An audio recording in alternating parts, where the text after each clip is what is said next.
pinaypay. Hindi ko alam kung anong tawag sa inyo. Yung saging na saba yan.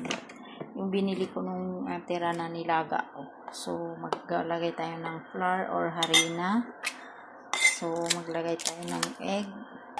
Maglagay ako ng milk. Ayan.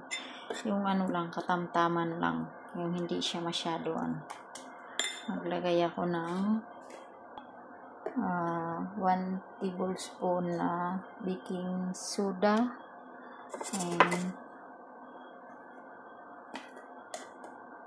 baking powder, 1 spoon na sugar, 2 spoon na sugar para hindi na ako maglagay ng mamaya.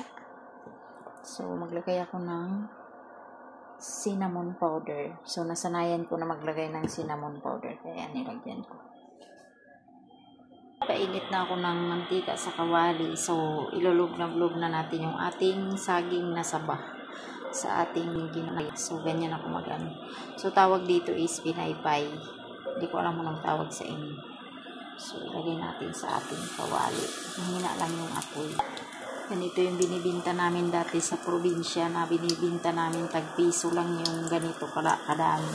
2 piso lang. Ngayon ako di na makuha ng ng piso. Hanggang sa lumaabot na siya ng 5 piso. Yan, maganda sana kung pinapalutan sa mantika. Kaso lang nagtitipid tayo ng mantika yan. Ginaganyan ko na lang. Sa bayot na nalog na buti. Bobot ng napi.